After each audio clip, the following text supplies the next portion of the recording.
kemudian Stuart Mill bilang menerima laba, bukan bunga. Kalau katanya kalau gitu, itu kan cuma makan bunga. Kira-kira kata dia, Pak, bukan kata saya, kata Stuart Mill itu. Bukan entrepreneur itu malah gampang. Semua orang butuh modal, kata Bapak tadi. Ya wes, datang ke saya, tak kasih bunga begini, tak lihat analisa usaha, visible, tak kasih. Habis itu kamu kembali, kamu pinjam 500 juta, kembali 600 juta. Bertahap. Itu bukan menggerasi pekerjaan, kan? Kata dia. Tapi sekarang dia orangnya sederhana begitu. Apakah Bapak menganut itu atau tidak? KPA tidak ingin membuat coba itu menjadi orang yang gitu. Begitu pesangon 2 miliar, 1 tahun habis. Loh, habisnya kemana ya? Oh gitu. Ya KPA dan Ciputra itu memang sejak awal ingin, terlepas Bapak nanti akan menjadi apa kan ketika nanti KPA sudah memberikan early retirement plan, kan kemudian Bapak akan sebagiannya, jadi tidak semua Bapak, dilarang keras semuanya, karena prinsip investasi, dalam investasi bukan entrepreneur, dalam prinsip investasi hanya sepertiganya yang boleh dipakai untuk kegiatan-kegiatan yang berisiko rendah, sepertiganya yang untuk berisiko menengah, dan sepertiga saja, bahkan kurang dari sepertiga yang sangat berisiko. Jadi yang sangat rendah itu misalnya tabung, Bapak harus ada tabungan, harus ada elemen yang tidak mengandung risiko lain di kelompok keduanya. Jadi kurang lebih 60% Bapak itu secure harusnya uangnya, hanya 30% yang akan masuk ke wilayah-wilayah bisnis yang nggak tahu hasilnya apa. Nggak ada orang yang tahu hasilnya apa, Pak. Nggak ada orang yang tahu hasilnya apa. Tetapi memperkirakan hasil itu akan jadi apa, di bulan kesekian ini pasti akan begini, itu tidak salah. Memprediksi, menghitung-hitung, menerka-nerka, memperkirakan, melihat kesempatan, itu tidak salah. Yang kedua, berinovasi, tentu saja. Seperti cerita kita tadi, singkong atau lainnya saja. Apakah ada 1-2 Bapak yang bisa membantu saya untuk berpikir apa yang disebut inovasi? Macam-macam. Karena Bapak nggak ingin dibilang masyarakat katrok, no? Jadi mesti keren lah. Buat tas mataharinya lah. Pak, tolong dilipat, ditaruh di tas yang Giordano. Tas mataharinya masukin gitu. Kalau Giordano yang beli kaos kaki di matahari, beli macam-macam. Masukin tas. Kerja karena merasa Giordano lebih upstyle dibanding itu berlaku, Pak, yang salah. Jadi Bapak nanti kalau bisnis singkongnya harus upstyle itu, Pak. Bawa tas singkong, bukan gila, tasnya singkong, singkong gitu. Bangga, meskipun saya nggak tahu apa bisnis singkong itu membanggakan apa enggak gitu. Itu dia. Jadi jadinya karena pembunuh semangat yang terutama itu istri atau suami kita, anak-anak kita. Kalau itu sudah lewat, gampang, Pak. Gampang. Yang kedua, teguh. Yang ketiga, ada kekuatan pikiran. Ini yang paling dahsyat, Pak, dalam kehidupan kita. Ini, Pak. Kenapa Pak kata itu katanya? Ingat ceritanya? Ingat? Lupa? Sekelompok kata berusaha berebut untuk melompat dari baskom itu, tidak satu pun berhasil. Satu kata mencoba dicibir sama kawannya yang lain. Turun, nggak bisa. Dia udah nyoba, cuma. Turun, coba. Gitu terus. Satu kali ada kata kecil, nyoba terus, diketawain sama yang lain. Yang gede tidak bisa, apalagi lo. Coba lagi terus. Turun yang kecil coba lagi terus sampai dia kemudian berhasil melompati. Usut punya usut, ternyata kata itu si kecil itu tuli, Pak. Dia nggak dengar ucapan teman-temannya itu. Kalau dia dengar gampang jatuh, Pak. Karena kekuatan pikiran itu dahsyat. Jangan, nggak bisa, sulit, repot, berbahaya, rugi, gelap, sempit, itu paling merusak budaya. Fisik Bapak boleh hebat, mantap, tapi pikiran. Kalau mengatakan tidak, belum. Itu yang sangat tinggi, Pak. Ya, keteguhan hati. Yang berikutnya terakhir kreativitas. Kreatif, selalu mencari, selalu seperti tadi, sama. Ya. Pada akhirnya kita akan bicara mengenai yang disebut eksplorasi self, diri kita sendiri, self exploration, ya, yaitu mengeksplorasi diri kita sendiri. Jadi yang paling kekuatan paling dahsyat itu kita tahu siapa. Kenali. Sakit tadi saya cari burung saya tadi mati apa tidak? Karena kena lubang itu jadi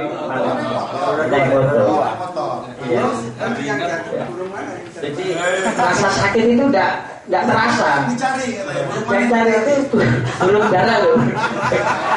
Apa mau dijelas? Orang yang gayanya hasil result oriented itu berpikir pada hasil, ada orang yang berpikir secara proses oriented. Yang penting caranya benar, saya sudah bahagia. Hasil itu ketetapan Tuhan, mari kita ikhtiarkan sama-sama. Tapi ada orang yang bilang, saya nggak peduli caramu gimana, yang penting hasilnya optimal. Ada orang yang cara. Bapak boleh menjadi pemilik perusahaan dengan cara pikir seperti itu, tidak masalah. Yang penting jangan tidak dua-duanya itu. Karena dua-duanya itu sudah mewakili perjalanan bisnis yang benar. Proses oriented atau bisa oriented. Bekerja keras Pak Ono akhirnya. Pertama, karena Bapak ketika masuk di bisnis itu, Bapak dalam masuk dalam putaran kesalahan. Masuk Pak. Bis bedanya, kalau sekarang perusahaan KPA ada masalah, Bapak bisa masih di luar. Karena itu diambil alih oleh manajemen atau BOD. Bapak bisa di luar masalah itu. Tapi ketika Bapak memiliki bisnis sendiri, Bapak begitu masuk berada dalam pusaran itu. Ibarat tepung itu diputar, Bapak ada dalam tepung itu. Bapak harus ada di situ. Menentukan budayanya, bagaimana pertama. Pada akhirnya bekerja keras itu bertingkat-tingkat. Ada yang keras secara fisik, ada yang keras secara pikiran. Hilton Pak, Hilton muda itu Pak. Bapak sekarang sudah tahu Hilton sekarang itu bisa ngambil 600 triliun. Kita nggak kenal Hilton itu kayak apa. Yang kenal itu siapa itu? Paris Hilton. Lucu, itu semua orang kenal sama Hilton. Hilton itu kecil Pak, begini dia hanya berpindah ke California sama orang tuanya.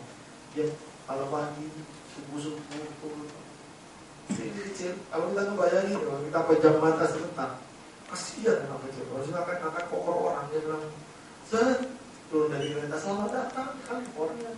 Datang itu penginapan bapak saya, ayo saya bawain. Koper-koper itu anak kecil saja gitu. Kalau bapak membayangin sekarang kita jadi seorang multi-jutawan, konglomerat, itu kan sekarang yang bapak lihat. Proses itu kan kita nggak pernah lihat kayak apa dia menderitanya. Musim dingin dia harus pakai baju tebal bajunya sudah berat, dia mengangkat koper orang. Ditempa oleh kerja kerasnya dia besar. Jadi tidak ada apa-apa. Dari sejak awal dia tidak tahu bahwa dia akan menjadi orang yang kaya raya apa pun nggak tahu. Yang ketiga, seorang entrepreneur itu mengambil risiko Pak. Sekecil apapun Bapak harus ambil risiko. Burung walet lagi. Burung walet ada risikonya Pak. Saya nggak tahu risikonya kecil ya Pak ya. Ada. Banyak ya? Oh, apalagi banyak. Tidak datang lagi Bu. Tidak datang burungnya. Iya Pak, bisa tidak datang lagi. Oh, karena kayak gitu ya. Yang gila sendiri. Karena burung itu berarti senang dong, harus senang di situ ya. Ini cari lebih senang burung ya. Ya, nah, berarti ada hal yang sifatnya mistik dong, bukan mistik namanya. Apa ya? Nggak tergambarkan. Kalau sedekah nanti nggak dapat balik. Jadi ternyata banyak resikonya ya. Bapak berinvestasi membangun itu kan. Ada itu aja pasti. Sudah balik Pak investasi. Baru mulai. Jadi kita coba hitung ya bagaimana menghitung pengembalian investasi ya. Kalau juara Pak ini ada faktor, enggak semua ada faktor ketidakpastiannya, semua ada Pak. Dalam bisnis ada ketidakpastian. Kalau ini tidak pastinya belum tidak balik-balik lagi. Bisa nggak kalau pesaing ditutup lubang-lubangnya? Bisa ya? Enggak ya? Nggak sampai sana ya. Karena dijaga ya. Mungkin bisnis-bisnisnya ini menarik karena persaingan, karena untuk pasar gitu yang membuat harga turun jatuh. Karena Bapak tadi bilang tergantung musim dan apa? Kualitas. Pasar kan? Kayaknya pasar juga tinggi ya ternyata ya. Kenapa harganya bisa dijual di Oktober bread? Nah, ini karena orang yang nimbun atau segala macam gitu kali ya? Enggak ya? Pengaruh pasar. Enggak pengaruh ya? Pengaruh. Oh pengaruh ya? Tinggi sekali ya Pak. Oke. Ambil Pak. Bapak Rafi itu anak muda juga. Ini bisnisnya milik siapa aja. Udah orang sepuh kayak saya sama aja Pak. Ambil seperti Bapak Rafi itu. Karena dulu beberapa kali ideologi dia tertarik pada makanan itu enak ya. Nah bawang Indonesia itu kalau nunggu makan kan lama. Dimasak dulu, tambahin cabai, tambahin itu segala macam lama. Ya pikir saya udah siapin bahan-bahannya, tinggal digulung kayak cara orang Turki makan gitu. Yang namanya kebab Turki. Ya supaya lebih kelihatan bahwa kebab bukan dari Purwokerto gitu, tuliskan kebab Turki supaya identitasnya lebih kuat. Karena orang Indonesia kan modalnya demonstration effect. Hal-hal yang berbau luar itu sudah dimakan. Alisan tapi kalau pergi ke Amerika jangan heran kalau beli gelasnya golf itu. Beli gelas golf mereknya apa aja? Fujoy apa segala macam itu. Kalau dilihat begitu dilihat dalamnya made in Indonesia. Di Indonesia dibikin kayak gitu udah laku Pak. Padahal buatan Cilengsi itu yang namanya Nike itu made in USA. Padahal buatan Cilengsi Bogor. Kita begitu sebenarnya. Di Korea, Bapak lihat, di Korea itu semua orang pakai sepeda motor yang buatan mereka. Kimco kan? Kimco kalau masalah ya. Kimco ya. Orang mobil motornya jelek gemuk gitu, banyak kecil dua-duanya, pokoknya nggak jelas gitu. Kimco, hampir semua pakai itu. Cinta produk Indonesia. Cinta produk apa namanya? Kita kurang ya. Atau nggak ada ya? Kalau bilang nggak ada cuma dari jangan kurang. Kurangnya ini bahayanya itu karena kurangnya yang banyak. Kayak adik saya tuh bilang ini, Mas, jemput dong. Berapa? Beli mobil. Kurangnya, duitnya kurang. Kurang berapa? 25 juta. Emang kamu punya duit berapa? 38. Itu bukan kurang. Punya harga mobil 38 kurang 25. Itu bukan kurang sebenarnya, karena kamu gak punya duit. Naik motor, punya motor. Gila. Tapi usaha, benar, kreatif ya. 38 kurang 25 berarti dia punya 13 juta. Tuh, jadi kurang itu jadi beraneka ragam. Keempat leadership. Dan semua orang tahu mungkin Insinyur Ciputra menjadi contoh Pak yang mengatakan leadership Ciputra itu turun sampai ke orang-orang paling bawah meskipun personalitas Ciputra itu tidak ada, tidak muncul di depannya. Jadi benar-benar sudah blend in, menyatu. Karena if you say about Ciputra bagi kami karyawannya, itu orang itu tiba-tiba punya gelegak, semangat, gelora yang demikian kuatnya yang tidak bisa terkatakan. Apa namanya itu? Loyalty ya. Loyalty. Jadi makanya turnover rate di Ciputra Group itu kecil sekali Pak. Kecil sekali. Orang begitu masuk langsung senang. Ya tentu saja ada karena ada compensation, benefit, iklim kerja segala macam. Nah, banyak yang rasional, bukan karena emosional gitu, enggak. Karena rasional. Tapi leadership Pak Ciputra itu sangat longgar, memberi orang kesempatan untuk berkreasi. Silakan berinovasi apa aja, yang penting harus win-win solution. Kepada mitra kita harus memberi manfaat, kepada pembeli kita harus memberikan dia itu daya ungkit yang tinggi, gitu kira-kira. Jadi semuanya itu berjuang untuk mencapai itu. Jadi makanya kami anak-anak perusahaan itu menjadi entitas unit bisnis sendiri yang hidup mandiri Pak. Kalau ada, saya kemarin tuh beli satu ruang kantor Pak, di gedung yang dibangun Ciputra Group, anak perusahaan lain. Beli Pak saya. Oh pikir saya nggak beli, saya beli murni. Saya mau beli 2 lokasi kantor, 2 titik kantor alokasi A dan B gitu. Nggak boleh, belinya cuma 1 yang boleh. Ini anak perusahaan loh Pak, langsung big boss saya, putranya Pak Ciputra bertelepon, tolong ya itu 2 ya, dan bisa 1. Kenapa? Karena komitmen kepada konsumen lain di luar saya itu sudah terbentuk Pak. Gak mungkin kalau saya dapat 2 harus membuang calon pembeli yang di sana, dan mereka gak mau.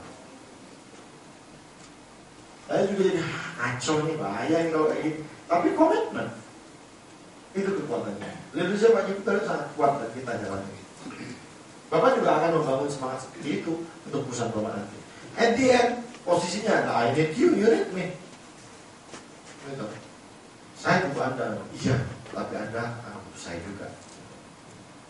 Dalam konteks pembuatan produk apapun, kalau mulai dari membuat singkong sampai mau membuat reparasi bulldozer, apapun namanya itu, Bapak tetap akan. Kemarin saya mendengar seorang peserta yang mengatakan, Pak saya punya lahan Pak, gak tahu mau dibikin apa Pak, tanah kosong. Saya punya ide Pak, apa? Tanah itu kayaknya gak akan saya apa-apain Pak, tapi menghasilkan bisnis. Udah juga saya belajar apa ya? Gak dia apa-apain kok bisa menghasilkan uang ya tanah ini? Disewakan Pak? Enggak. Dia gila lagi apa ini dia bilang. Peserta bukan saya. Begini Pak konsepnya, tanah itu sudah rata, tapi karena berada di lingkungan sekitar pabrik-pabrik, dia nggak ngomong di lingkungan ini atau enggak, saya nggak tahu juga. Di situ itu ada peluang begini katanya Pak, kalau nanti pabrik si A itu sedang memasang alat berat atau alat tertentu, itu butuh parkir Pak, sebelum diserah terimakan kepada pabrik itu. Misalnya saya supplier bulldozer atau apa crane lah, saya nggak tahu apa istilahnya, truk, dump truck apapun itu, parkir dulu sebelum masuk serah terima, karena nggak mungkin begitu langsung dari Samarinda langsung masuk pabrik diserah terimakan gitu. Ada tipikal kayak gitu kata dia. Saya punya kesempatan Pak, yaitu untuk yang parkir sehari 2 hari sebelum bisa terima proyek-proyek itu, parkir tempat saya, sewa lahan parkir 2 hari. Tapi saya nggak sewain orang lain, saya aja yang ngelola. Pak, ratingnya tinggi nggak? Kamu harus lihat nih. Saya bilang, kalau di Jakarta, tanah kayak begitu, tanah kosong disewakan, 40.000 per meter per bulan. 40.000 per meter per bulan. Dia punya 600 Pak, 600 meter. 600 berarti Bapak dapat berapa itu? 40.000 per meter. 2,4 juta. Kalau Bapak di luar itu berarti nggak terlalu visible itu. Karena lebih baik disewakan pada orang aja, terserah orang mau diapain gitu kan. Jadi critical point-nya 2,4 juta sebulan. Hanya lebih daripada itu, kalau lebih visible silahkan ya. Cuman bedanya karena Bapak itu nyewakan hadiah, Bapak harus ada orang yang nungguin. Dan Bapak harus ekspos memang itu memang lahan itu disewakan dan semua orang harus tahu. Apa dipasang pelang di situ? Transit terminal atau apa namanya? Nanti itu transit terminal dikirain terminal. Banyak orang bawa koper, salah lagi. Di transit apa? Temporary loading dock, apapun namanya harus dikenal gitu. Kayaknya bakal jadi. Ada hal-hal yang menarik di situ. Berikutnya Bapak Ibu sekalian, produk yang Bapak mulai untuk dikenalkan kepada publik itu harus original. Orang bilang kalau bahasa kerennya itu blue ocean. Oh, blue ocean, ya. Langit biru, bukan red ocean, gak berdarah-darah. Sehingga ketika kalau Bapak bikin bakpao itu biasa Pak. Bikin pisang itu biasa Pak. Sekarang gimana caranya? Oh, pisang itu sebelum matang saya suntik Pak. Suntik garam biar pisang itu jadi asin, karena biasanya pisang itu manis. Terserah, original. Yang penting pasar. Terakhirnya kan pasar.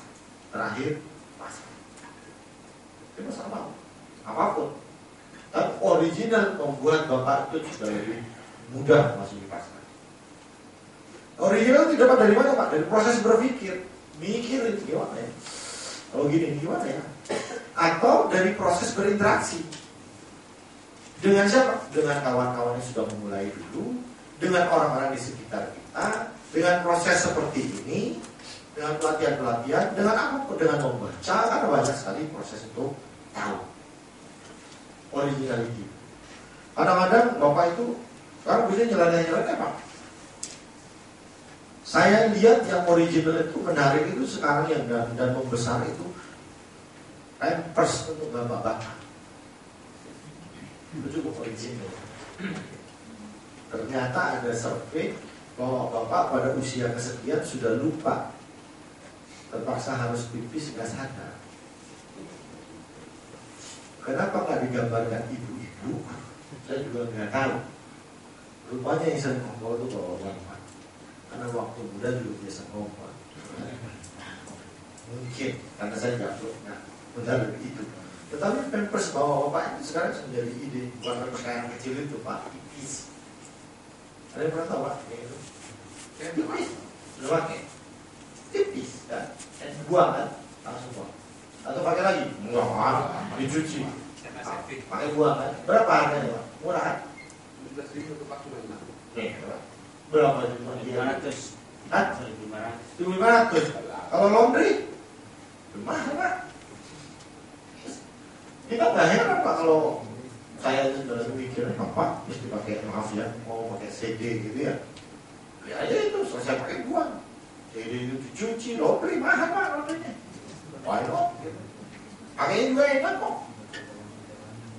Saya pernah nyoba pakai, enak tuh kayaknya. John Naisbitt bilang pada suatu masa nanti, tapi dia tulisnya udah 10 tahun lalu Pak, 15 tahun lalu. Pada suatu saat nanti Pampers akan menjadi pakaian yang banyak dipakai orang. Sumpit akan dipakai di seluruh dunia. Dan orang akan pakai itu namanya baseball cap, topi baseball. Benar kan? Semua yang dikatakannya benar. Tinggal yang ini yang terlambat, Pampers. Dia bilang orang-orang akan memakai pakaian yang daur ulang. Tidak lagi pakaian seperti kita, kotor cuci, kotor enggak. Pakaian itu kayak kertas. Selesai dipakai buang, daur ulang. Murah soal pakaian. Kuat, lihat, tapi langsung buang. Belum kesana kita. Tapi kayaknya bakal banyak benarnya dimulai dari Pampers. Originality. Original. Mungkin saya mau bikin bisnis mie biasa. Tapi kalau mie disedot, itu original. Bukan pakai gini, disedot. Bisa apa enggak? Nggak tahu. Itu original. Nanti tinggal dites. Market mau nggak? Nggak mau. Ya udah, nggak usah dibikin. Susah amat. Kata Gus Dur itu Pak. Itu kan sudah susah. Serba. Kita coba. Gus Dur itu satu kali ditanya sama Pak, sama orang. Bos, saya itu bingung. Kalau orang Islam anaknya yang mau disembelih itu, anaknya Ibrahim itu namanya Ismail. Kalau orang Kristen namanya apa? Ishak. Yang benar yang mana sih Gus? Oh saya bingung. Gus Dur lalu baru-baru ini. Kita coba.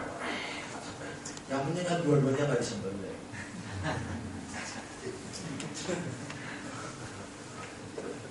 Ishak dan Ismail itu diganti oleh domba Pak di Alkitab Pak.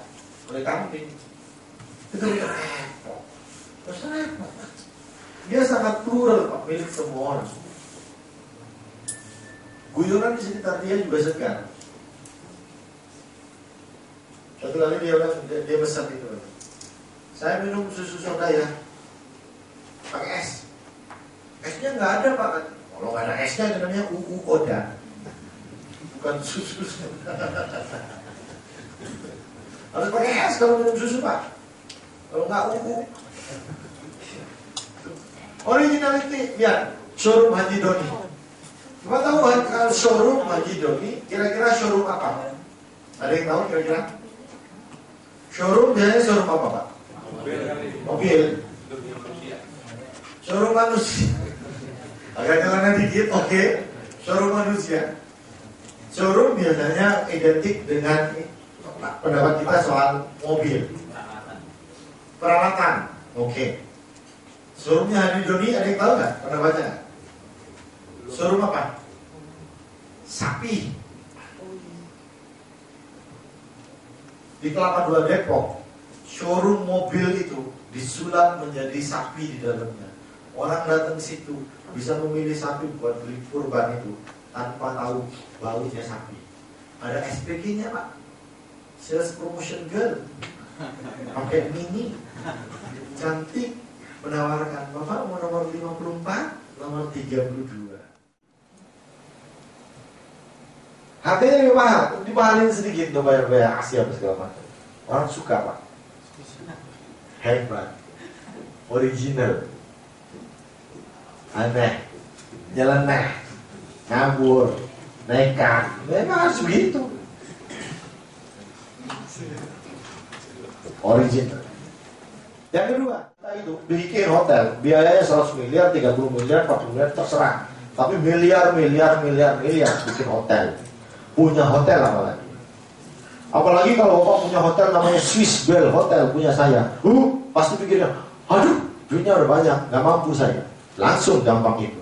Tapi sekarang dikatakan begini, hei Bapak Ibu sekalian, masyarakat Indonesia, kalau Bapak ingin punya hotel yang namanya Swiss Bell Hotel, gak perlu, mari bersama-sama dengan saya berbisnis. Bapak operator pertama kan, bukan operator ece-ece itu. Swiss Bell, Aston, Best Western, kemudian Santika, F1, Formula. Keren Pak, operatornya itu bukan operator ece-ece Pak. Days In, yang sudah punya jaringan dunia Pak. Accor Group, Mercure. Artinya karena ketidaknyamanan Bapak memiliki itu, maka oleh Swiss Bell atau siapapun itu Bapak diberi uang sewa tetap, namanya rental garanti.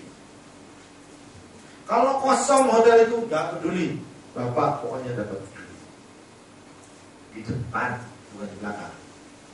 Setelah unitnya diserah terimakan ke Bapak diberi, ditentukan di depan pada saat mau beli. Rental garantinya Pak 10% dari apa? Dari harga beli Bapak. Kalau Bapak beli 400 juta satu unit, berarti Bapak dapat 40 juta di depan. Setiap tahun dapat 40 juta.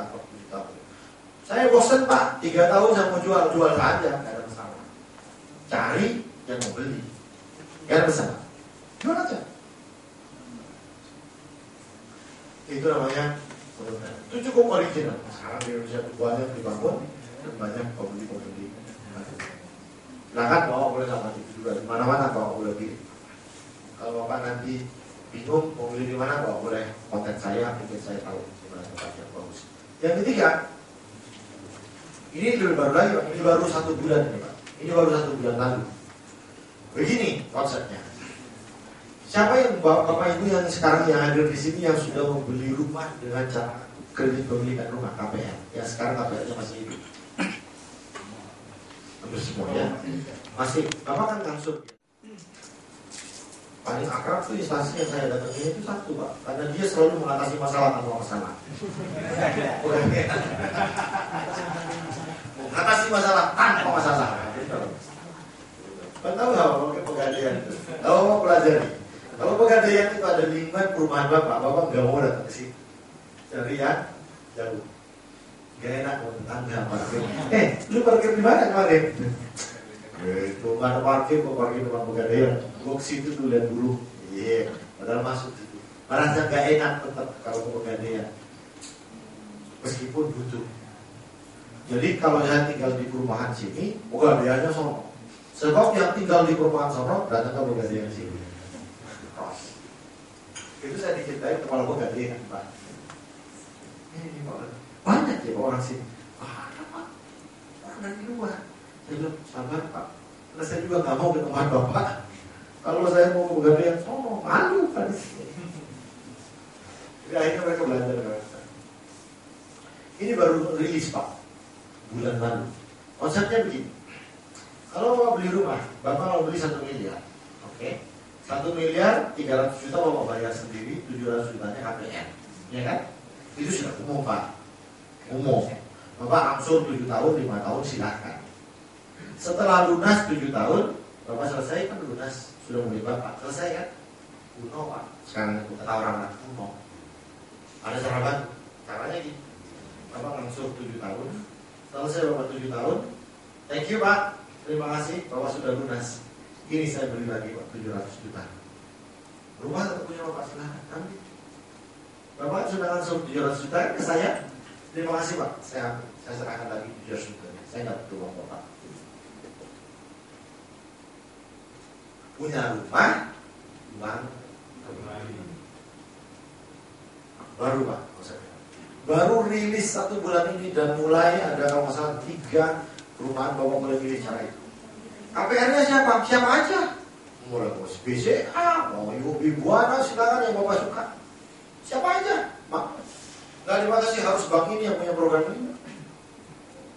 Karena program itu ditandem oleh Aksa Mandiri. Aksa Mandiri. Loh, kalau begitu saya mau bayar lebih mahal Pak dari itu enggak. Uniknya itu, Bapak tetap ngansur cara biasa enggak. Bapak enggak, oh karena saya beli polis, enggak begitu. Bapak enggak beli polis. Polis itu dibeli oleh saya sebagai provider, pemilik rumahnya. Supaya Bapak mau datang ke rumah saya bayarin itu. Ya tentu saja ada biaya polis Pak, sama diri kan mungkin gratisan. Tapi biaya polis itu bukan ditanggung Bapak, ditanggung saya sebagai pengembang. It's a good idea.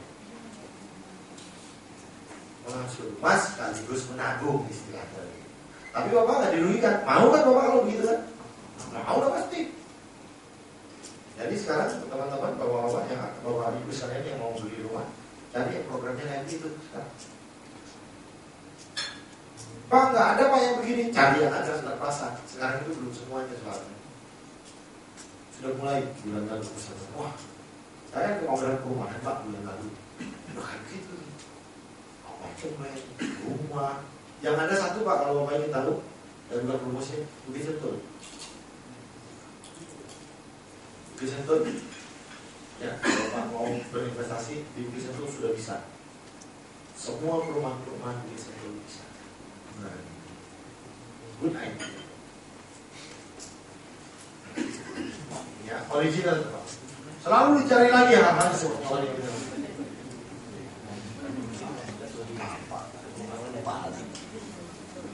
Ada pertanyaan soal itu tadi? Kalau lagi pengelola itu maksudnya yang mana Pak? Yang mana? Yang mengembalikan itu, yang mengembalikan. Ngasih pom dan bikin pabrik amonia itu bukan hanya itu, tapi di berbagai elemen akademisi juga bisa jadi entrepreneur yang berkaitan dengan orang-orang yang berada di bidang kerjanya itu, misalnya menemukan produk-produk inovatif. Government entrepreneur bekerja seperti seorang entrepreneur. Government itu bekerja dengan satuan hasil. Kalau bikin KTP berapa lama satuan KTP? Kalau bikin surat selesainya berapa jam? Bikin surat 3 hari nggak dijawab-jawab, 2 minggu dijawab, untuk suratnya hilang. Tolong kirim lagi ya. Ya jelas. Karena nggak ada satuan. Kalau Bapak kan ada satuan-satuannya. Bapak pakai KPI ya, hitung ini sekian. Setelah departemen ini selesai, flow-nya ke sini. Karena hasil amoniaknya nanti akan campuran dari gas alam dan hidrogen dan segala macam itu. Dihitung satuan-satuannya. Kapan selesainya, kapan flow-nya, produksi harus begini sehari dan lain-lain. Shift-nya di situ. Jadi government diminta untuk berpikir seperti itu, tidak berpikir lateral. Jadi berpikir untuk membuat elemen-elemen inovasi di dalam government sendiri untuk publik. Jadi bukan membuat orang-orang government jadi entrepreneur seperti jadi pengusaha buka singkong tadi, bukan. Tapi menjadikan government itu memiliki elemen-elemen berpikir seperti cara entrepreneur berpikir. Yaitu apa? Profit. Cuman yang salah hanya profitnya yang diambil. Wani memang pelan-pelan harus berubah ya. Nah, akhirnya nanti biar saja itu orang-orang. Nah, yang ketiga bisnis sudah pasti. Entrepreneur di bisnis sudah pasti lah. Nah, yang terakhir itu society, masyarakat juga berpikir entrepreneur, menerima kehadiran entrepreneur baru yang kemudian bisa diserap barang-barang yang entrepreneur itu diterima oleh pasar.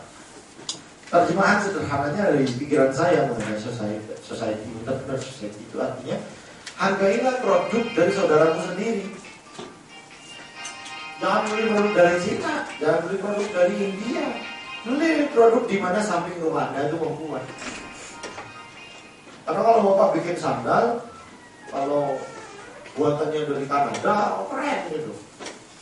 Kalau kan ada orang bikin sandal di sana gitu. Sandal mana dari sini? Dibikin apa? Yang berani pakai brand lokal itu kayaknya cuma si Yongki itu ya. Yongki kok malah gila ini nggak berani Pak. Namanya Vinotti. Ada tuh buatan baju YouTube. Yusuf Kala aja bilang saya pakai sepatu mana ya? Dia baru itu dengan tangannya. Jadi tunjukin dan sore dia pakai ini. Yusuf Kala. Tapi di situ boleh. Itu masih pas lebih baik.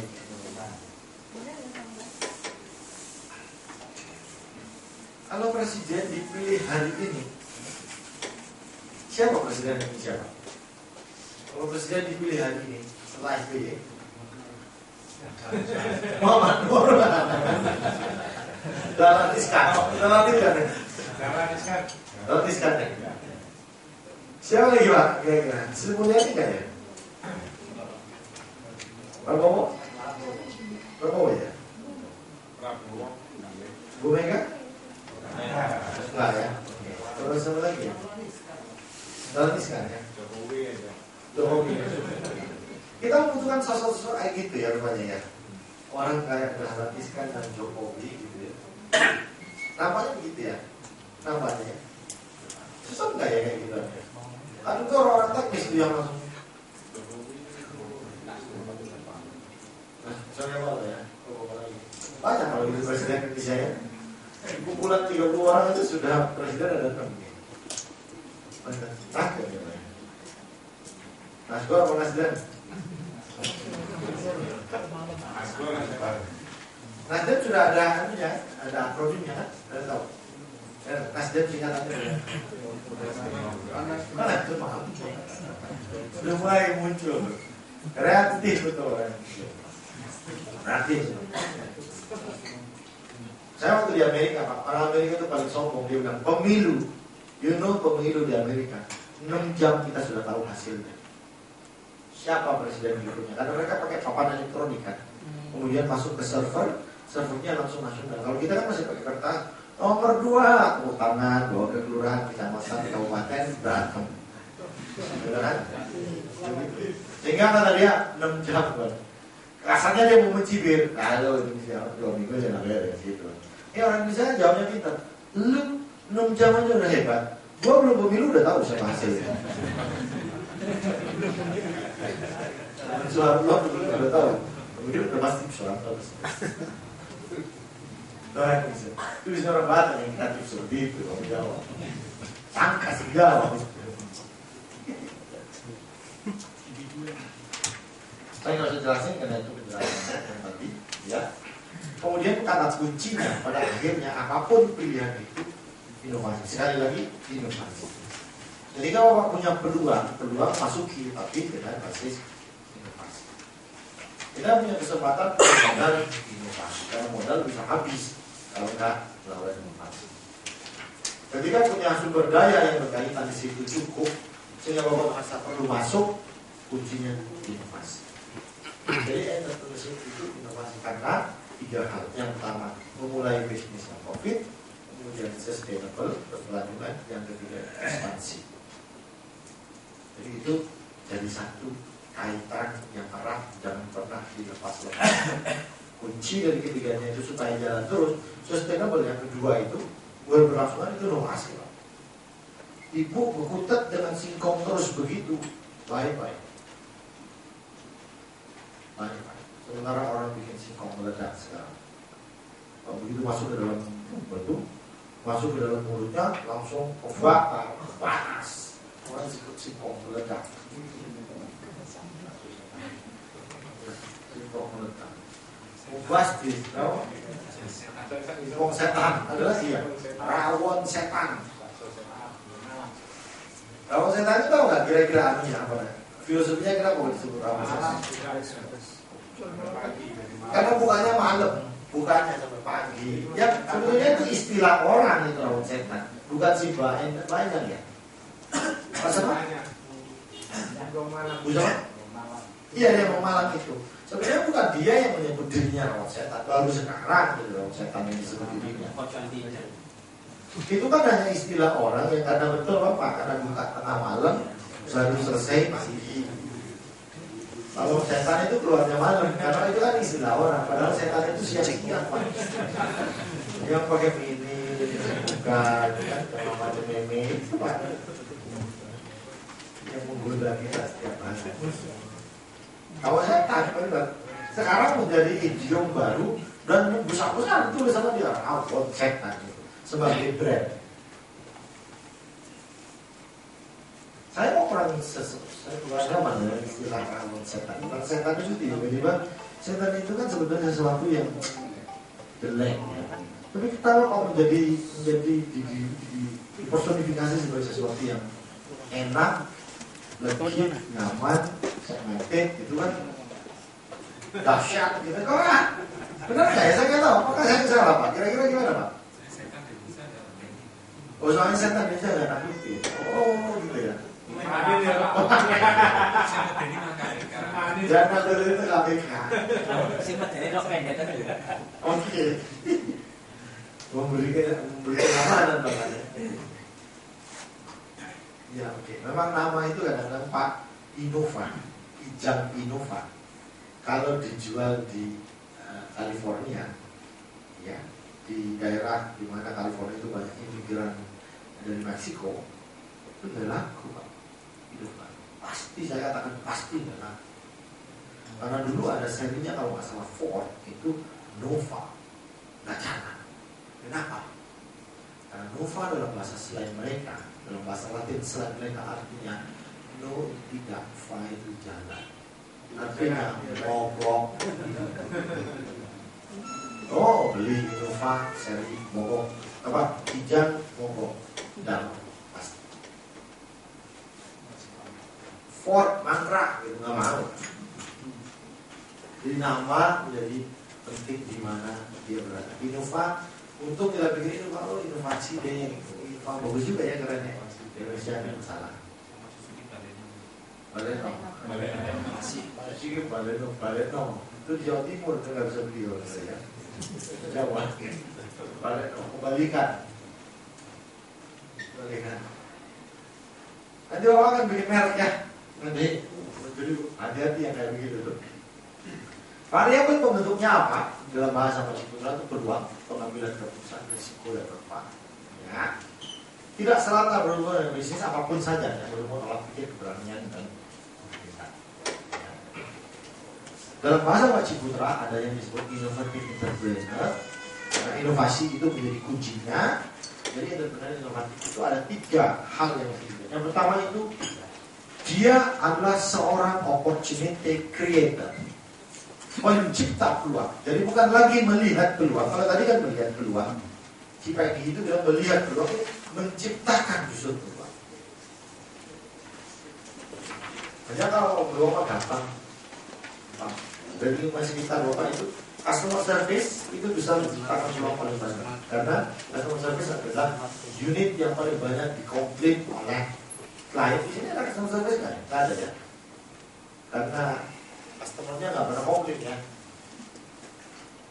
Cash di delivery kok di komplain ini nggak bisa. Customer service yang sifatnya publik, harian, Sabtuan, itu kalau komplain itu justru bermasukkan. Oh ini ya. Terus dan ada cerita bagaimana cuci mobil hidrolik itu dibuat bukan hanya karena kepraktisan. Karena orang yang nyuci mobil itu dulu capek nungguin. Penciptanya itu sehingga mempunyai kreasi seperti itu. Nungguin, kemudian mobilnya itu nggak bersih karena yang nyuci itu mesti dilosor ke bawah-bawah. Kemudian inovator yang biasa, yang melihat peluang itu cuma dinaikin sedikit pakai apa namanya itu, pakai bak itu naik, kemudian orangnya masuk ke kolong. Terus ada lagi yang punya inovasi lagi, cuma masuk ke kolong tapi dibikinin jurang ke dalamnya, jadi orangnya bisa begini, dibikinin jurang.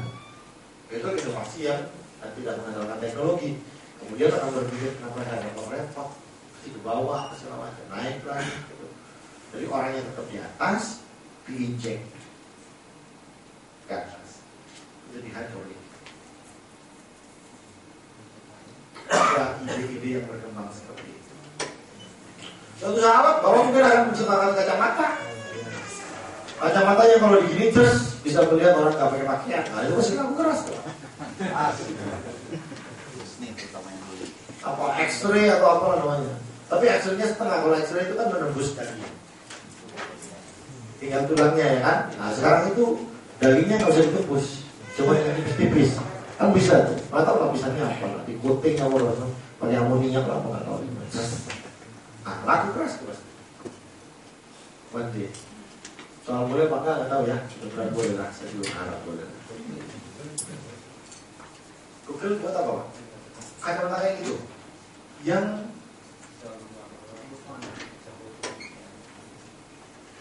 kacamatanya bisa foto. Oh oke. Saya belum dengar nih. Google membuat kacamata yang bisa foto, tapi nggak bisa melihat yang pakaian ya. Oh bisa juga. Lagi biro ini harganya mahal Mas ya? Belum dirilis. Saya melihat di Las Vegas Pak, pameran teknologi televisi.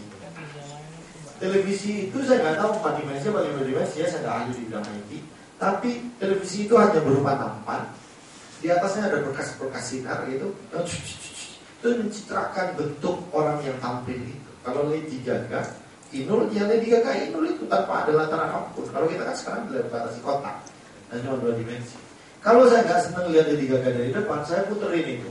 Saya lihat belakangnya Lady Gaga. Saya kayak begini bisa, kayak hologram itu. Ya? Iya. Cuma kalau berkasnya diginiin, ditutupin, hilang itu anehnya. Jadi nggak nembus ini.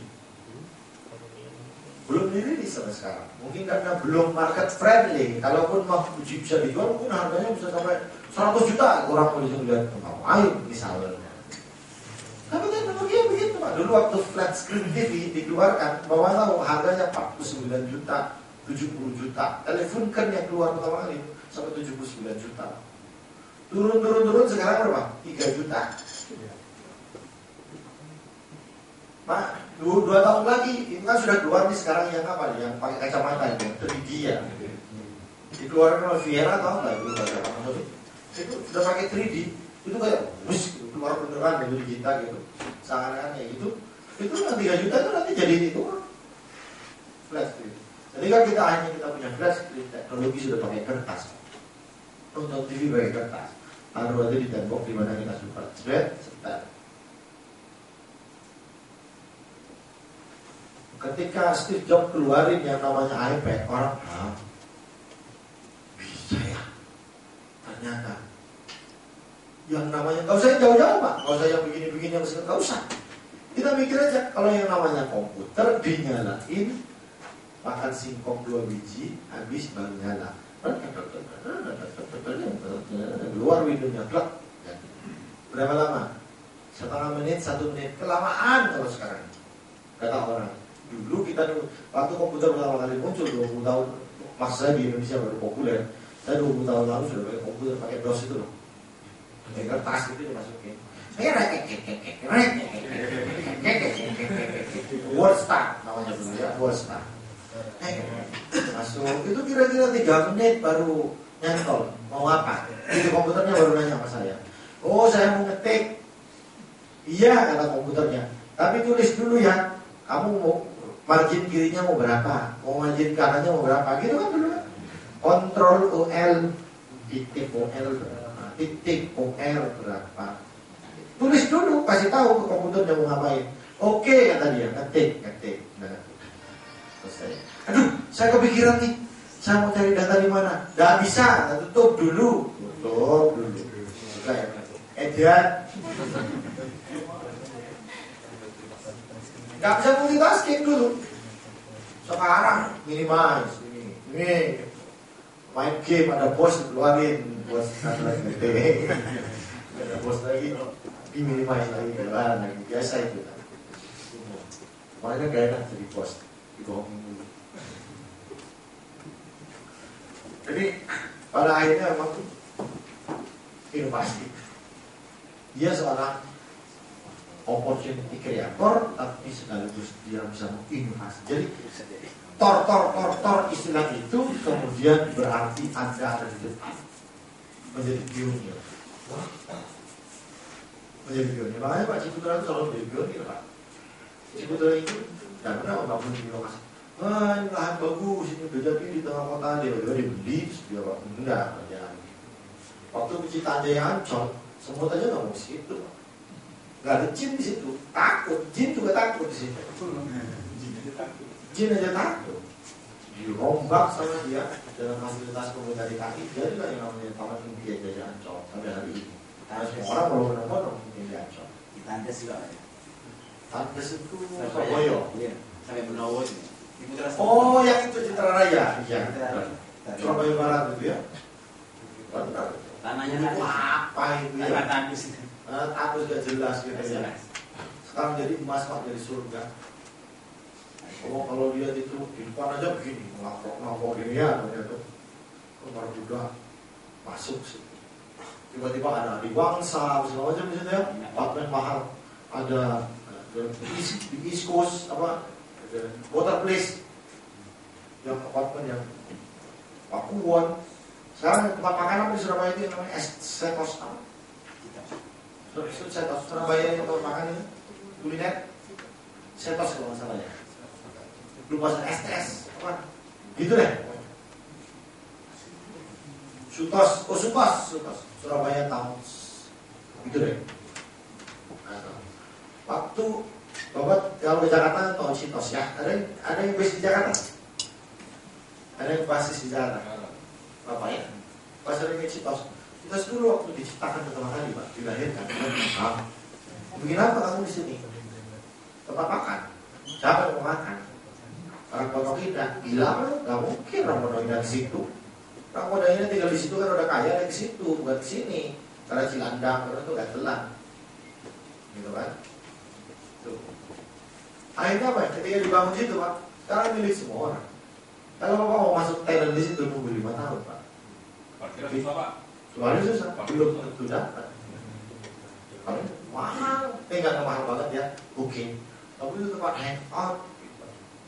Ketika Citos itu diduplikasi oleh Cibubur menjadi namanya Cibubur Times Square, lebih keren konsepnya Pak. Di tengahnya itu dikasih air Pak. Jadi kiri kanan makanan itu kalau di Citos kan tetap jalan, itu dikasih air Pak. Orang di sana gondola seolah-olah berada di Venesia. Oh solimio, ya kan? Tapi makan martabak, solimionya habis Pak. Nggak bisa duplikasi. Nggak gampang menduplikasi semua produk itu tadi. Nggak gampang. Ketika semua mulai masuk ke Indonesia untuk memperkenalkan bisnis online, membeli barang cara eBay, membeli barang cara Amazon, order lewat internet, dikirim ke rumah, enak betul, sama seperti sekarang bineka.com atau Kaskus atau yang sekarang itu yang lagi rame tokobagus.com. Ya itu Pak. Itu kan sekarang kita ngomong Pak. Karena provider komputer kita sudah banyak, pengguna internet sudah mulai meluas dan bisa mobile device Pak. Di handphone Bapak bisa pakai internet sekarang. Ketika semua lahir 7-10 tahun lalu yang merotokkan Astra, itu semua itu melahirkan konsep itu sementara masyarakat kita belum siap. Habis duitnya Pak. Edward Suryadaya. Habis. Saya nggak tahu berapa dia habis ya. Uang semuanya didorong. Tapi saya juga nggak tahu apakah itu 100% menyerap habis. Tapi konsep itu salah total, salah waktu. Karena providernya belum memungkinkan. Pasar mau menyerap, tapi itu sumber dayanya tidak tersedia. Kita harus belajar pada kesalahan-kesalahan orang lain di sekitar sana. Ya kebetulan dia punya uang banyak, kalau gagal uangnya masih banyak. Kayak Gayus. Begitu uangnya 90 miliar diambil sama polisi, atau bawa pikir dia nggak punya uang? Ambil aja ke dia. Dia bukan orang yang BO kan? Ambil aja. Pura-pura aja dia tolol gitu, diem. 93 miliar polisi bilang, dan polisi berhasil menyita aset-aset Gayus. Makan tuh, gue masih punya 400. Kita jadi ingat kisah zaman Perang Dunia Kedua, dulu Jerman ke Austria itu dilarang bawa kopi, Pak. Nggak boleh.